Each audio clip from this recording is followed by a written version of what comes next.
Hello दोस्तों, मेरा नाम चंचल है और मैं कहानियाँ सुनाती हूँ। आज की कहानी का नाम है फूलों का गुलदस्ता।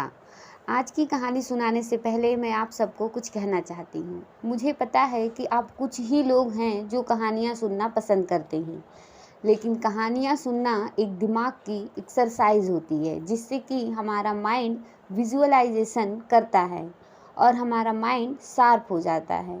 It is much better than scrolling YouTube short. चलिए आज की कहानी सुनते हैं। कहानी। आज मैं 34 साल की हूँ। मुझे अभी भी याद है दादाजी मेरे बचपन में कैसे मेरे हर जन्मदिन पर मुझे अपने बगीचे से एक पौधा देते थे और उसे बड़ा करने की जिम्मेदारी मुझ पर होती थी। अब मैं दिल्ली में रहती हूँ और बैंक में जॉब करती हूँ और अपनी बेस्ट फ्रेंड प्रिया के साथ रहती हूँ एक ही घर पर। प्रिया मुझे मुझसे ज़्यादा अच्छी तरह से समझती है। आज मुझे उसे डिनर में ले जाना था। मैं जल्दी से ऑफिस से घर आई तो एक लिली के फूलों का गुलदस्ता टेबल पर रखा था। मैं उसे देखकर पुरानी यादों में चली गई और मुझे मेरा एक्स बॉयफ्रेंड याद आने लगा। तभी प्रिया बोली, कहाँ रह गई थी यार, मैं कब से तुम्हारा इंतज़ार कर रही थी।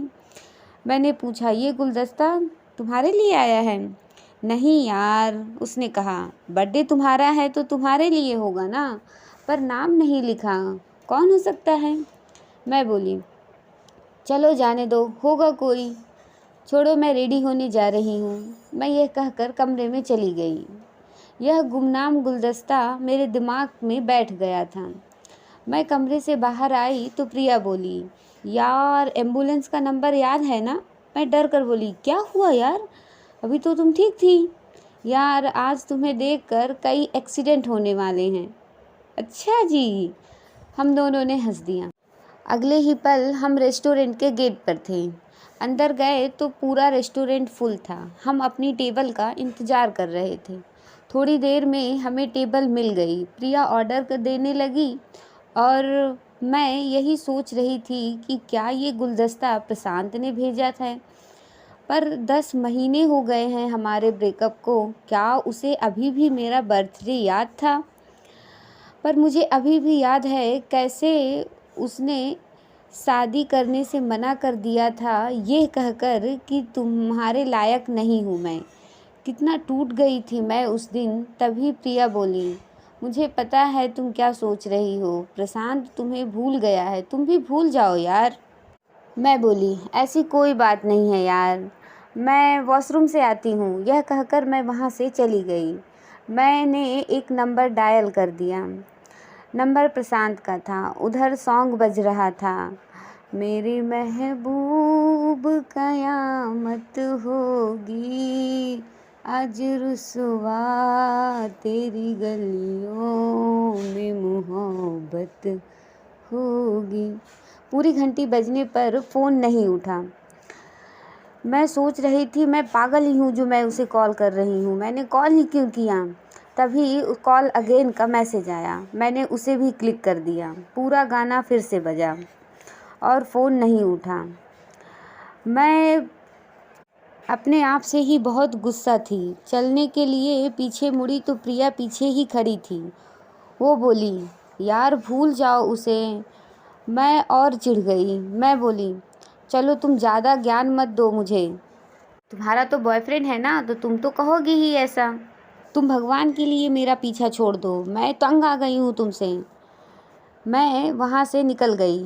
मैंने टैक्सी में रोते रोते अपनी आँखों को छुपाया, टैक्सी वाले को नज़र ना आए ताकि। मेरी आँखें अब लाल हो चुकी थी। मैंने उस गुलदस्ते को ध्यान से देखा तो उसमें एक छोटा सा कार्ड था, हैप्पी बर्थडे चंचल। उस कार्ड में गुलदस्ते वाले का एड्रेस था। मैं निकल पड़ी पता करने, तभी मेरा फ़ोन बजा।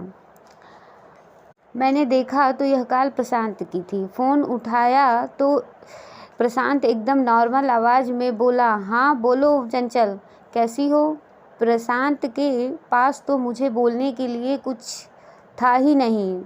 तभी एक आवाज़ आई, बेबी जल्दी आओ। ये आवाज़ हमारी क्लासमेट रश्मि की थी, जो मुझसे नफ़रत करती थी। मैंने फ़ोन कट कर दिया। गुलदस्ता वाले की दुकान आ गई थी। अब मैंने पूछा, भैया ये लिली का गुलदस्ता किसने भेजा है, आपको कुछ आइडिया है? नहीं मैम, हम इतना रिकॉर्ड नहीं रखते, गुलदस्ते वाले ने कहा। अंदर से एक और लड़का आया और बोला, इसके अंदर एक और कार्ड थी मैम, हम उसे देना भूल चुके थे। एक्चुअली में ये ऑर्डर बहुत पुराना था, आपको आज डिलीवरी करने के लिए था। जब मैंने उसे खोला तो उसमें लिखा था कि चंचल, तुम्हें जब ये गुलदस्ता मिलेगा शायद मैं ना रहूं। तुम मेरे बगीचे का हमेशा ध्यान रखना और हमेशा खुश रहना। जब भी उदास होना तो मुझे याद करना। तुम्हारा प्यारा दादा। मैं मुस्कुराते हुए अपनी दोस्त प्रिया को कॉल की। हेलो प्रिया, एक बार और माफ़ कर दो ना प्लीज़। बस इतनी सी थी ये कहानी। कुछ लाइनें हैं इस तरह कि तुम फूल के गुलदस्ते की तरह मुस्कुराते रहना, तुम फूल के गुलदस्ते की तरह मुस्कुराते रहना।